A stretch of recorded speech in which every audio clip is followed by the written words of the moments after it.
Welcome back, ladies and gentlemen, to the wonderful world of Minecraft. So we are back again in our creative world, and today, guys, we are taking a look at the new concrete block being added in 1.12. So we are currently in the latest snapshot 17W06A, and if you guys haven't seen this block before, it's pretty awesome. Pretty awesome. So you have these awesome smooth textures for the concrete and the concrete powder on top here. And how you make this is the recipe for the concrete powder. You just have 4 sand and 4 gravel in any order in your crafting table, and then the dye of choice in there as well, and then that will make, so for instance, this would make yellow, an ink sac would make black, which is over here, and yeah, it works out pretty well. But the problem is, guys, to go from this up here to this down here, you have to get it to interact with water. So that's what we're going to be looking at today. So if I just demonstrate really quickly, if we run in here, and I think I do not have any powder. Let me grab some powder real quick. So we'll just grab some red powder. If you push it or place it on a block of water or by some water, it will turn into the concrete. So obviously that is not that. So yeah. That's how it works, and I'm going to show you guys how to make this little contraption here that lets you turn out quite a few concrete. It makes it a whole lot faster. So, let's get started. First things first, let's see if efficiency helps with your pick, because you will have to mine it with a pick then. And I'll show you guys how to do that in a little bit. And the answer is yes, it does. So, I did some testing. It looks like about 5,300 an hour with no efficiency, and about 8,800 an hour with efficiency 5. So definitely worth it to get efficiency on your pick. So now let's get into building this thing. So to start with, if we run over here, get some clear space, dig a little 4x4 hole, and then off one side go out 2 blocks.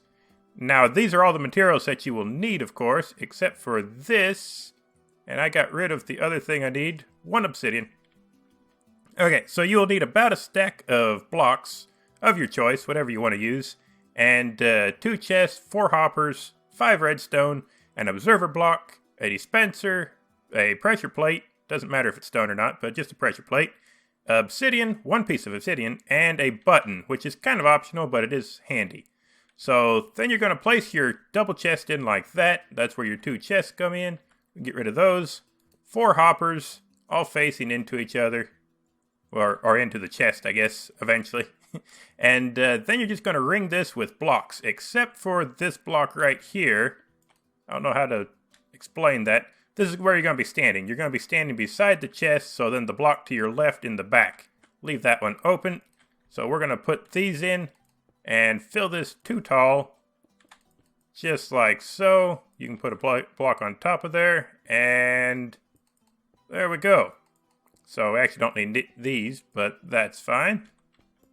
And now we will be taking this block out, actually. I remember that. We do not need that block there. So now what you're going to do is place your observer just like so. Make sure it's facing inside here. And you're also going to place blocks here and here. Okay, so you guys can kind of see what's going on here. And now you're going to place your pressure plate on this hopper. Because right here is where the water's going to go. It's going to flow over here.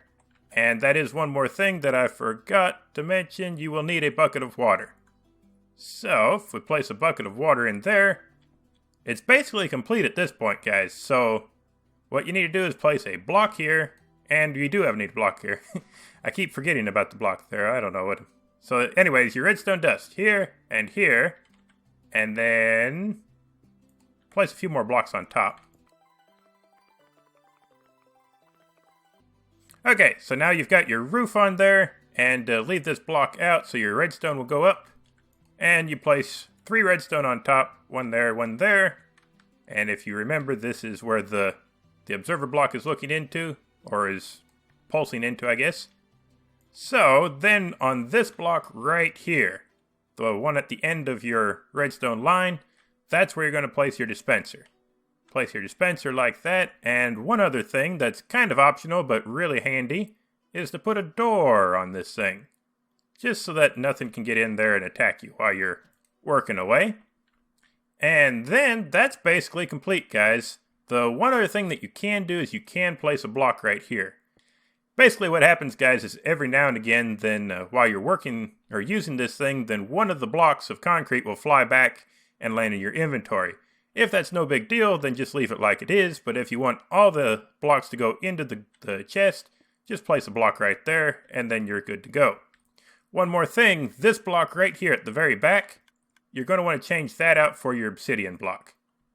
And there we go, guys. That is basically everything. Now let me show you guys how this works. We can get rid of everything, grab ourselves a diamond pickaxe, and let's get some, let's go with green this time, lime green.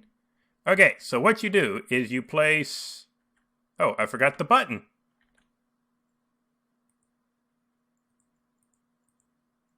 Okay guys, so here's what the button is for. You place the button right here alongside the wall, and then you're going to place your concrete powder in here.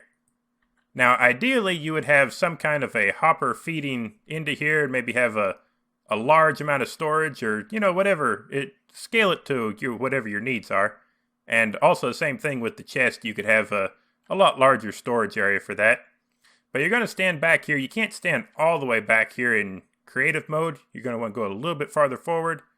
But then you put your limestone or concrete powder in the offhand and have your pickaxe in the other hand. And then you're going to want to make sure and have a couple pieces of concrete. Okay guys, so that is basically done. The last thing we have to do is place the button in. You're going to want to place the button right there. And the reason for that is if you're coming in here without any concrete powder at all, then you can just come in here, smack this button a couple times and get a few pieces of concrete out of there, and then put that in your offhand, because you're going to put your concrete powder in the offhand, have your pickaxe in your left hand, right hand, the other left, and basically you're going to hold down right click and then left click, and just keep going like this, guys. Obviously, if you're in survival mode, which we can actually do really quickly, let's do game mode 0. Oh, that wasn't right. What did I do wrong? Game mode 0? Oh, it's no space. No space, of course not. There we go. So, now basically we hold down right click, and then we hold down left click. And we just keep going like this, and it keeps working. It keeps giving us one, so we never run out of concrete as long as these things are full. And they all get stuck right in here. So basically that's it, guys. It's pretty simple. It works out pretty well because the way it's set up, you can't place a block in front of that. So where you could place a block on top, as long as you're careful, you won't do it. But the pressure plate helps quite a bit. Also, another thing to note, guys, is that if you want to get a couple blocks right away, say you don't have any, and I would recommend having at least 3 or 4 in your offhand when you start, so you don't have to run the risk of running out. If you just walk up here, for some reason, the observer block detects you walking up there, and it ends up giving you 4 or 5 every time. So that's kind of a neat trick. But yeah, then you can just sit here all day and keep on making the concrete. And as we've seen over here, this is pretty good rates. I mean, that's a lot of concrete. 8,800 an hour, that's a lot of concrete. So guys, I think that's about everything. I think this is a really neat design. It's very simple, but it works really well, and makes it a lot easier for turning the concrete powder into concrete. So if you guys enjoyed the episode, make sure to smash the like button and subscribe if you're new to my channel, and I will see you guys next time.